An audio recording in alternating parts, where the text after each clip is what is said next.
Hello everyone, it's the Beansman here, and tonight I am going to read to you about my drunk experience. Every now and then, on a Saturday night, Mom, Joe and I would go out to an event called Stomper. We would often take my nephew Dylan to it because he loves to dance. It is a charity night where there is music involved. Nowadays, if you went to a disco or any other night out, the DJ would use a laptop to play music. But this night is very different. There are mainly 3 DJs who take turns playing the music on vinyl records instead of on a laptop. The types of music that they play on these nights are Motown, Northern Soul, reggae and ska. Whenever some tunes come on, all of us will come up on the dance floor showing off our moves. Joe's brother Alan would sometimes come to these nights where he and I would sing and dance each other as well as clapping to the beat on some songs.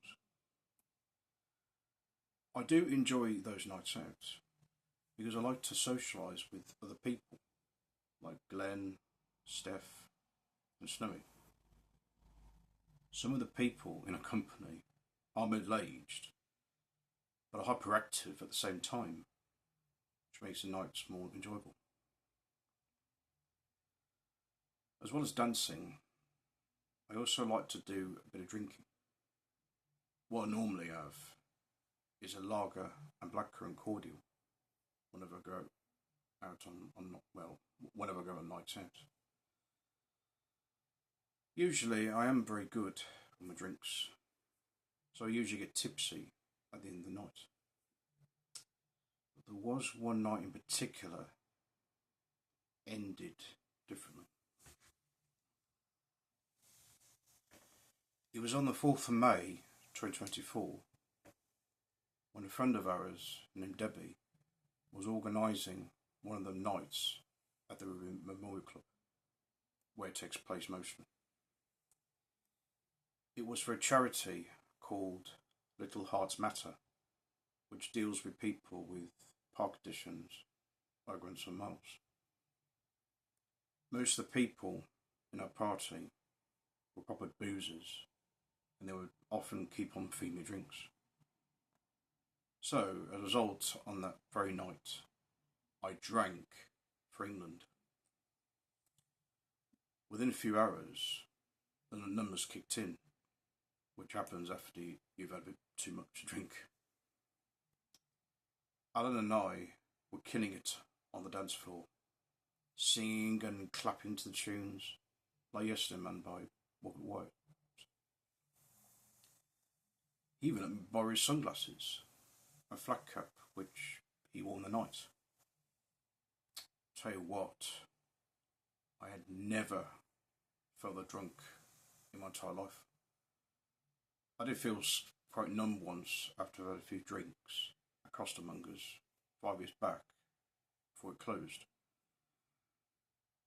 I didn't feel too bad that night, but on this night in particular, I felt very bad.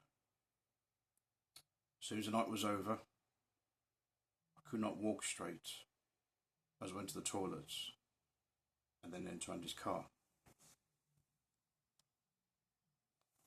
As soon as I got back home, I went straight to a bedroom and my head was buzzing from all the alcohol I was drinking. As I lay down on my bed, looking at my phone, I felt as though I was about to throw up.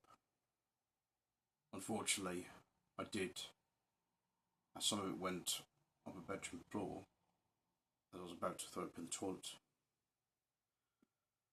When I looked at my vomit, I thought it was blood at one point, but I figured out it was actually the blackcurrant cordial from Lager and Black that I drank. Maybe it was a possibility I was mixing my drinks which caused me to vomit as I finished off somebody's drink at the end of the night. The following morning, I felt a bit sick. A lot of people were shocked when they found out how drunk I was at the end of the night, including Alan. He popped by a house to drop something off.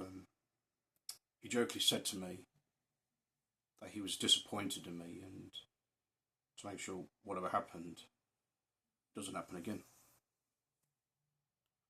But other than that, I did have a great night, and that's what matters.